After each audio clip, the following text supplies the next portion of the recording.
자, 오늘 강의 주제는 해칭의 미학입니다. 해칭의 미학. 단타 고수가 손절하는 방법에 대해서 한번 가르쳐 드리려고 합니다. 손절은 안 하면 좋죠. 안 하면 좋은데 없으면 또 불안하기도 하고요. 또 없어서는 안 되는 게 손절인 것 같습니다. 손절. 자, 일단 저희가 포지션을 정하는 방법은 첫 번째로는 역투자 전략입니다. 이게 뭐냐면 한마디로 고점 매도, 저점 매수입니다. 두 번째 전략은 뭐냐면 가치평가 모형입니다. 가치평가 모형. 지금 당장은 가격이 다시 적정 가격, 적정 주가로 다시 돌아온다라는 가정하에 저희가 추세선과 매매 기법들을 해서 이것도 역시나 고점 매도, 저점 매수이지만 때에 따라서는 이 가치평가 모형은 추세 추종이기도 합니다. 그 세 번째 전략은 뭐냐면 포뮬러 플랜이에요. 고수익을 지향합니다. 고수익 지향. 예를 들어서 20명 중에 19명이 일본이 이긴다라고 했고 20명 중에 1명이 한국이 이길 거라고 배팅을 했다라고 가정을 해볼게요. 그러면 여기에서 수익률은 누가 높을까요? 당연히 한국을 선택한 1명이겠죠. 그렇기 때문에 포뮬러 플랜은 시장과 역으로 투자함으로써 고수익을 지향하는 투자 방법입니다. 그래서 여러분은 보통 이 세 가지 전략 안에 있으실 거예요. 자, 그럼 여기서 제가 제시하고 싶은 이 손절을 조금 더 잘하는 방법은 뭐냐면 해치라는 원리를 적용시키면 손절을 조금 더 잘할 수 있다. 쉽게 생각하시면 될 것 같은 게 리스크를 분산시키는 행위입니다. 예를 들어서 내가 가지고 있는 금이 처음 샀던 그 가치보다 떨어질 수가 있다는 거죠. 그럼 내가 할 수 있는 게 뭐죠? 금을 선물로 매도하는 방법. 그러면 금의 가치는 떨어진다고 하더라도 매도 수익은 올라가니까 이게 서로 상쇄가 돼서 리스크가 0으로 돼버린다는 거죠. 또 개인이 할 수 있는 해지 방법이 또 하나 있어요. 미국 주식을 보유하고 있으면 리스크가 두 번 발생합니다. 일단 첫 번째로는 주식이 내려갈 수 있어요. 이거는 뭐 어쩔 수 없는 리스크죠. 제어할 수 있는 리스크는 뭐냐면 달러예요.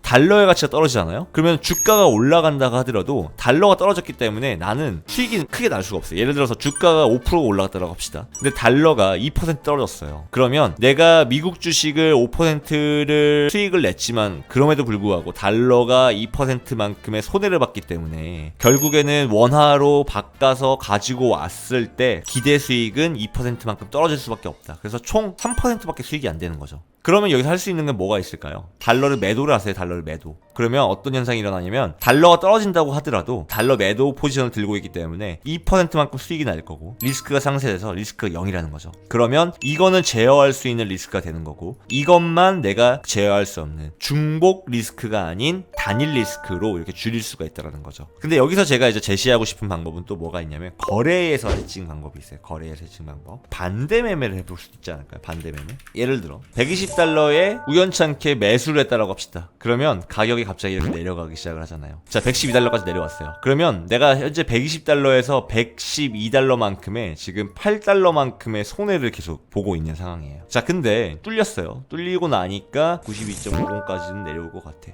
라고 예상을 한다라고 가정을 합시다. 여러분들 방법은 두 가지가 있을 거예요. 하나는 여기서 손절하시고 여기 내려왔을 때 다시 저점 매수하시는 방법. 두 번째 방법은 뭐가 있냐면 여기서 매도를 하시죠. 여기서 매도를. 그러면 어떤 일이 일어나냐면 120달러 마이너스 102까지 총 18불만큼의 마이너스 손해를 보고 있는 상황이에요. 그런데 내가 매도 물량이 112.50에 들어갔기 때문에 10.50달러만큼 수익을 내고 있는 거예요. 자, 그러면 아까 내가 여기 120달러에서 매수해가지고 112.50까지 내려왔을 때 손해는 몇이에요? 7.5불만큼 손해였습니다. 여기에서 손해가 내가 가격이 여기까지 내려왔을 때 손해와 동일한 거예요. 자, 그럼 반대 매매를 하는 경우는 몇 가지가 있냐면 6가지 경우가 있습니다. 피봇선과 전일 종가를 이용했을 때 한번 사용해 볼 수가 있습니다. 피봇에는 1차, 2차 지지선이 있고요. 1차, 2차 저항선이 있습니다. 내가 예를 들어 1차 지지선에서 매수를 했다라고 합시다. 근데 이게 뚫렸어요. 혹은 조금 반등하긴 했지만 내가 원하는 목표가까지 올라오지 않고 내려와 버리는 경우들이 있을 거예요. 그렇다고 한다면 2차 지지선에서는 그래도 반등이 유력해 보이지 않나요? 당일시가 쪽으로 다시 돌아가려고 하잖아요. 당일시가는 자석 같은 역할을 합니다. 가격을 끌어당겨요. 그렇다고 한다면 다시 한번 매수해 볼 수 있어요. 근데 한두 틱 차이로 놓치고 다시 올라갈 수 있다는 부분들을 염두에 둔다라고 한다면 이 지지선 근처에서 이 매도 물량은 청산해 버리시고요. 지지선이 반등을 한다라고 한다면 이미 난 수익 중이에요. 자, 두 번째로는 어떤 경우가 있냐면 대마디를 이용하는 경우. 보통 대마디를 이용한 경우는 추세 매매를 대응하거나 내가 좀 장타를 거래하려는 경우에 대마디를 이용하는 경우가 많습니다. 왜냐하면 대마디에서 나오는 나오는 반발력이 최소 60에서 80틱 정도의 반발력을 갖고 있기 때문에 좀 롱 포지션을 들어가시는 분들이 대마디를 많이 이용을 하시죠. 자, 근데 대마디에서 내가 매수를 진입을 했어요. 매수를 진입했는데 이게 뚫렸습니다. 그러면 내가 원칙적인 손절 라인으로 왔을 때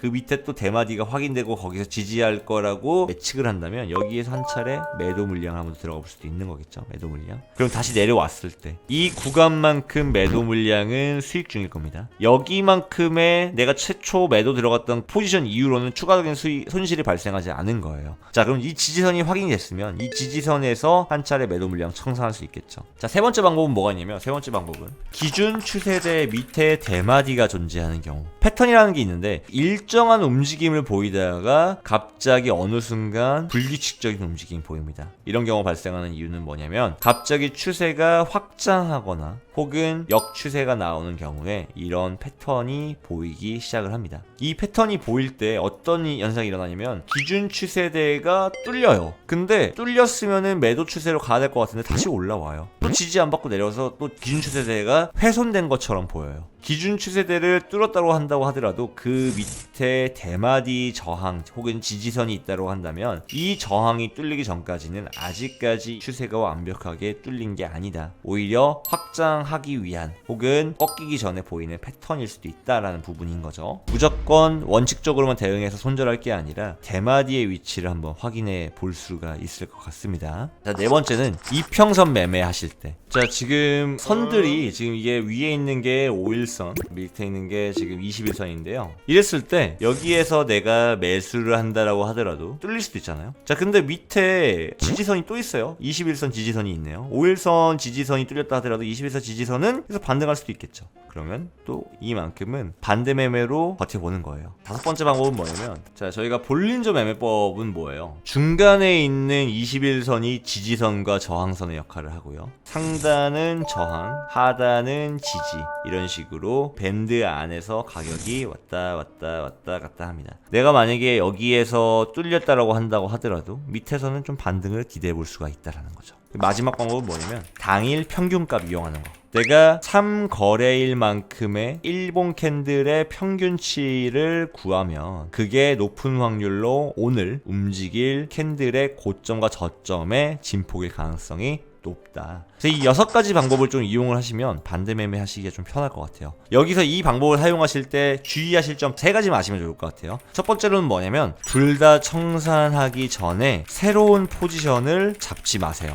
포지션을 계속 잡다 보면은 계약이 무거워지고 그러면 이 매매법을 사용할 수가 없어요. 두 번째는 2차 지지선 이후에 손절 라인 잡자. 손실이 밑도 끝도 없이 걷잡을 수 없이 늘어납니다. 세 번째, 추가 입금은 하지 마시길 바랍니다. 자, 이 매매 기술은 사실 어떻게 보면 생각을 하면은 지지선을 하나 더 이용함으로써 수익 확률을 높인 거예요. 그런데 추가 입금을 하는 순간 균등하게 분배했었어야 되는데 어떤 거 하나가 상대적으로 다른 게 커지고 이 커진 만큼 다른 건 좀 줄어들겠죠, 사이즈가. 그러면 더 이상은 작은 분배의 의미가 사라지게 됩니다. 추가 입금을 하지 마세요. 이 3가지 주의할 점만 지켜주신다라고 한다면 여러분들도 매매법을 금방 익히실 수 있을 것 같아요.